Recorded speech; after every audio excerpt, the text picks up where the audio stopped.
So I tried to go live and Facebook was giving me an error message. Don't know why, but here I am, strangely singing Christmas songs in the middle of July. I don't know. Guess I can't wait for the winter. Hello all. It's time for another installment of What is Maisha going to say this evening, because I do not have a topic planned. Hey Chuck. I'm actually squinting tonight to try and see what does Maisha have to say, because I don't have a topic planned. And initially I was titling this Freedom, and then Facebook wouldn't let me go live, and I thought maybe the title was the problem, so I changed it. But I guess I'm still thinking about freedom, and not like in the Independence Day way. Yeah, not so much in that way, but freedom from ourselves. Freedom from who we think we are. If you can't tell, there's a constant theme with the things that I talk about, the things that I speak on, and really it's about getting free and up from under the egoic self that we have, the persona, if you will, the counterfeit personality, the representative, whatever it is. It's about getting free from that, because that outward facing persona, it just causes so much shit in our lives and prevents us from being our authentic self. And it's understandable why we have that persona or have created it. Because really, at the end of the day, we all do want to be liked. We all want to belong to a tribe. It's anthropology, it's human nature. We don't want to be out in this world alone. We want to be connected with other like-minded individuals. And so we will often do whatever is necessary to fit in. And as children, we receive messages about what's acceptable and what's not acceptable and what we need to do to fit in. And we follow those messages even if they go against the truth of who we actually are. So there's nothing wrong in this. It's part of our human experience. I don't think there's any way to really get around it. Even if you have the most enlightened parents in the world, there's a part of you that's still going to want to please them or make them happy. So I think that this is just part of our human journey, that we come into this world, kind of forget who we are. We go through these families, we take on these personas, and then spend our adult years unraveling some of this. Now, if you're fortunate enough to live in a family that understands this, the process is probably a little easier, just a little lighter than if you grew up in a family who takes this matrix as real life. And the reason why I guess this is so important to me is because when we take these personas into relationships, that's when the real fuckery begins. That's when the shit like hits the fan and blows back in your face. And I think that's why it's so important to me to help people find the courage to be their most authentic selves. Because so many times we get into relationships based on a set of criteria that are given to us. You know, there's a certain type of woman or a certain type of man that we're supposed to be with. And we can't step outside of that. Sometimes we don't even know that we can step outside of that. And so we end up marrying people who are not, and not, let's throw out this whole twin flame soulmate thing. Some of y'all are just looking for people because these are buzzwords now, and you're searching for something that you don't fully understand. And you think for some reason that if you find your twin flame or soulmate, it's like the end of the Jerry Maguire movie or Pretty Woman or something like that, you know, and that's not what that means at all. It just doesn't mean that there's no strife and there's no arguing and there's no growth. Man, I lost my train of thought thinking about that. Talking about that. But so we get into these relationships often under false pretenses. We pretend to be someone, they pretend to be someone. And yes, I speak in heteronormative terms because that's the life that I live, and you can apply this to any relationship. But I want to make that clear. It's the language that works in my brain. It's not meant to be exclusionary. All right, so just flip it however you want to and rock with it. All right, so, you pretend to be one person, your partner pretends to be one person, and neither one of you want to reveal who you really are, because then if you do that, you might lose them, and then you'll have to start this search all over again, and nobody wants to do that, right? And so you kind of have to try and keep up the pretense of this person that you think you are, because you probably don't even really know who you are. And you get married. And you can only be with somebody but for so long before both of you starts to show who the other is. And now you have problems. And now you have issues. You didn't know they were like that. You hadn't seen that side of them before. You didn't realize all of this. Now you feel like you made a mistake. And for some of us, it's true. For some of us, we did. Well, we didn't marry. Well, see, it's hard because there's growth in everything, right? So even in my marriage, there was growth. Although we got divorced, there were things that I learned about myself that I wouldn't have learned, and strength that I found that I wouldn't have found if I went in that marriage. So it's hard for me now to call it a mistake because I've done so much healing around it. So I'm grateful for the experience of having been married to the person that I was married to, beyond the fact that we, raised beautiful children together.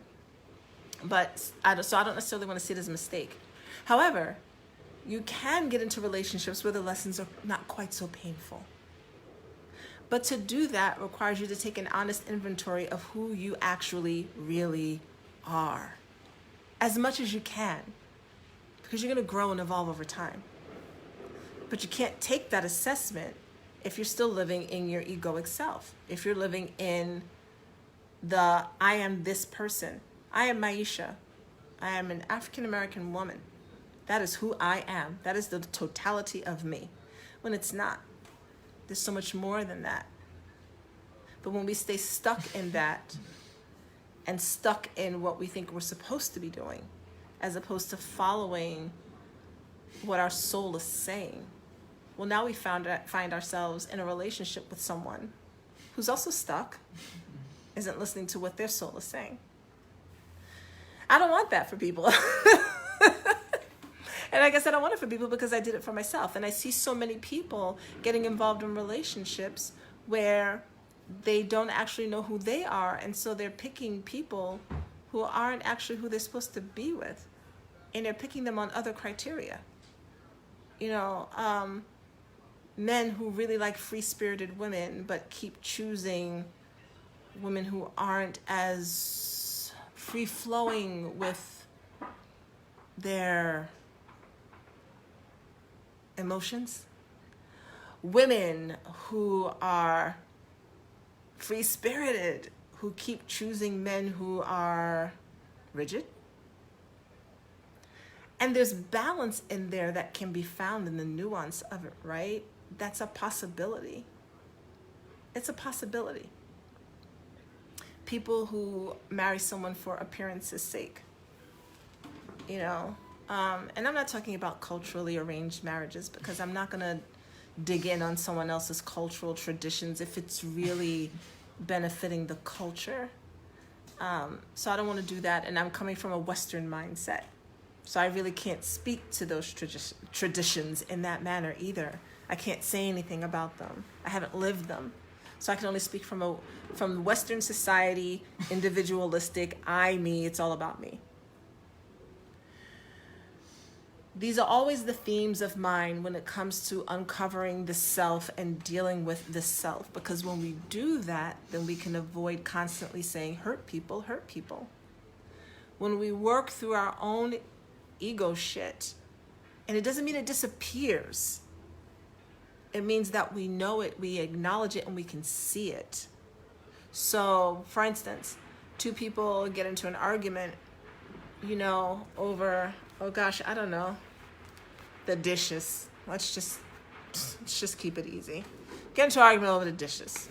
Somebody didn't do the dishes, she's feeling some kind of way because she feels like she was always doing the housework. He's feeling like, what's the big deal, blah, blah, blah, blah. He says something about, well, you don't do anything. She's triggered by that because she feels like she's being devalued. And she retorts back to him about how selfish he is and how He cannot see her contributions to the home. Yeah, I'm being atypical here with like, you know, roles and whatnot, because it's just easier that way. You know, and so now he's triggered. And so underneath all of that argument is really hurt.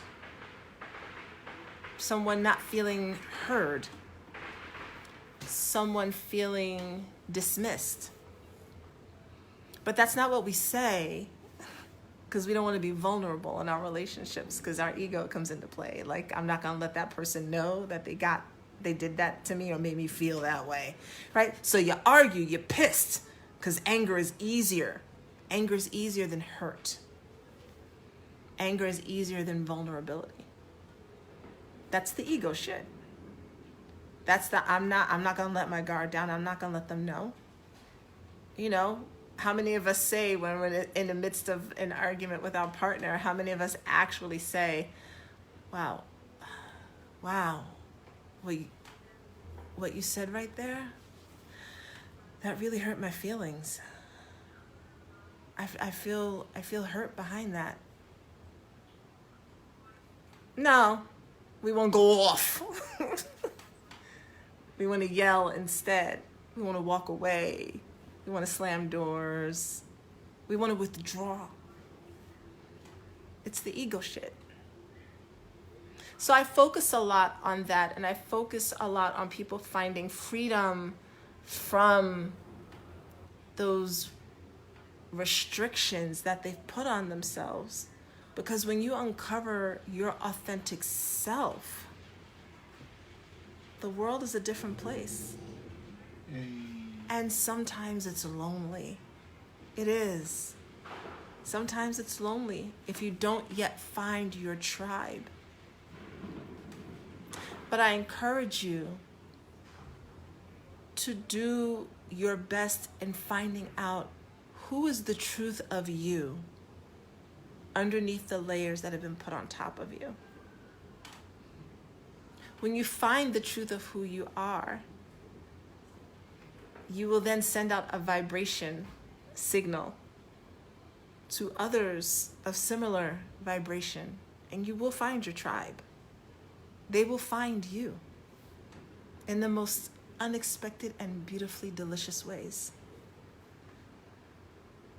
But it's so important for you to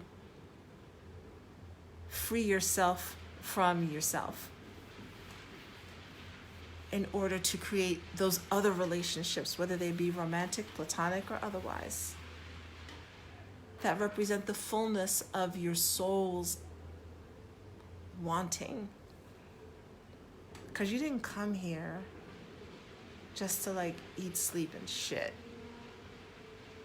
You came here to experience the fullness of what this planet has to offer. You didn't come here just to veg out in front of the TV.